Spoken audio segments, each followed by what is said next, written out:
Rajiv, you came to Dubai, and then what happened? Where did you work? Where did you start off here? Well, when I came with a bank to Dubai, as I was telling you before, we came in here more for a logistical reason. It just made sense for the countries that I was managing to be based out of here. Little did I know that there was something very material happening in this part of the world, and we figured that out much later when we came here. And there was so much happening in terms of people migrating here, people working hard. There was a collection of talent from all over coming into this place. And we saw within the bank an astronomical growth rate in business. Dubai also has, or UAE has a very interesting statistic to it. It's a small population when you look at it externally. But it tends to have a huge distribution of people who are highly productive. So almost everyone is target market for business. Almost everyone is a potential customer.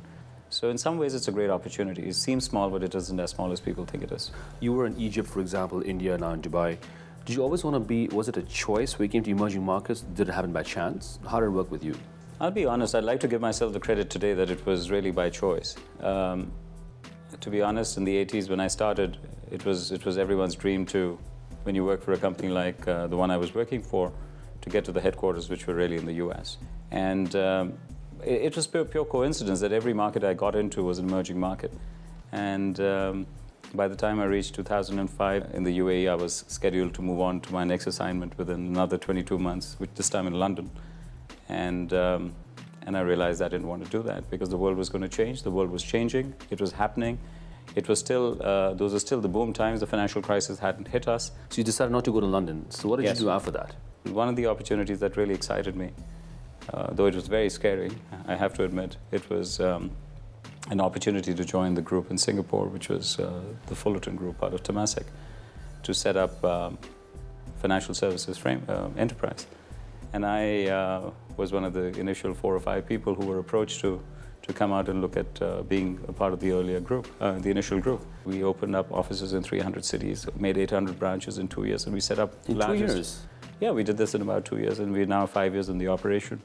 And the one major challenge we realized that would make us successful was not going to be products, wasn't going to be capital. It was really going to be our ability to get talent of a particular kind that had a track record of doing well, and giving people meaningful jobs, empowering them, making them in control of their destiny. And when we set up Dunia, we realized that we had made some very important promises to people, and just as we were about to launch, the financial crisis started off. And here were very committed people. So launching with the same set of people, making sure that we would not go back on our principles. That's what I'll ask you next, because when the financial crisis happened, how did you actually cope? You still stuck to your values? We stuck to what you said? Absolutely, because if we had tripped there, I think we would not have been where we are today. It's easy to be a manager in good times. I think swimming against the tide is where your strength is really seen. Sticking around, being collaborative is important. Putting the company and the group ahead of yourself is important. And finally, being incredibly, brutally honest with your employees is important. Rajiv sees opportunity in every crisis, and more importantly, is able to make use of it to his advantage. I was just concerned that things are working fine, we're doing a good job. Yeah, we've got to grow our business together. Sure. Yeah, keep it up. Okay.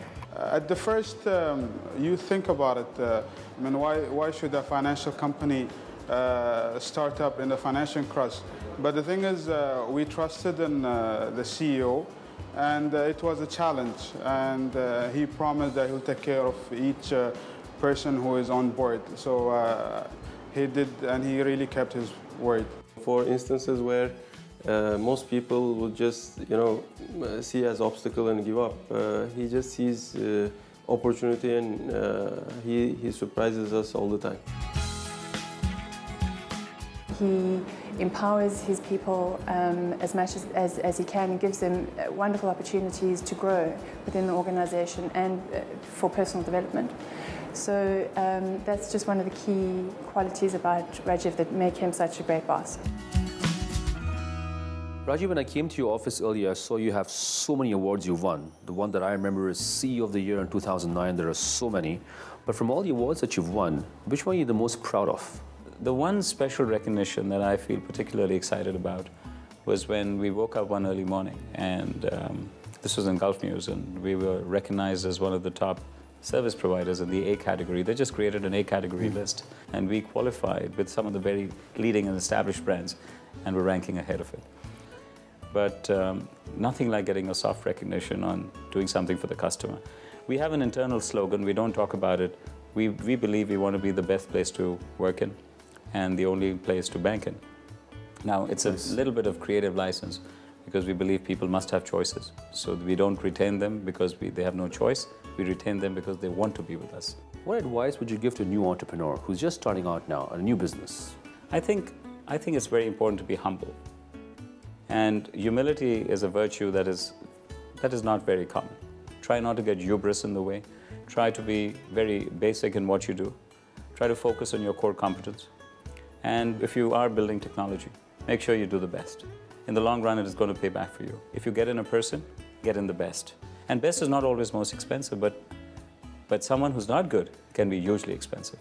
The last thing, and I think this to me is my religion, literally, in the corporate world, your reputation and honesty. I believe you're a very big supporter of education initiatives too. What exactly you do to support that cause? You know, that's something of a personal passion. When I look at I've now worked for about 25 years, and I think it's high time you start thinking about giving back to society. And some of our deep reach people who are high on performance and very, very high on potential, we started looking at some colleges where we would send them in for their advanced studies.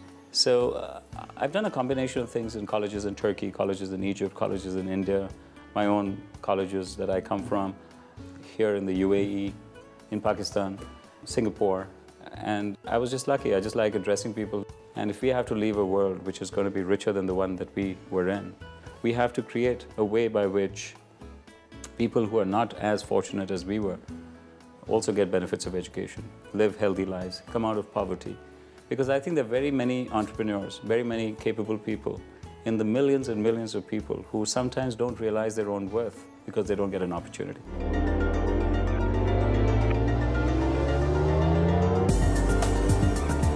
Rajiv as a person is terribly committed, he's passionate, he's driven, he sets a benchmark for himself. And you know, that benchmark, before he sets it for anybody else, he sets it for himself. I think the key reason why I've been working with him for so long across different geographies, different companies, is really because he's an invigorating boss who's not just a boss, but much more than that. He's a boss, he's a mentor, he's a friend, he's just a bundle of energy. We have our good times, we have our fights, we have our arguments, and we have fun times with each other. We always go on walks and we talk about everything. He's really approachable. He's one person that I would go to if I had any problem with anything. He's honest, he's a true leader.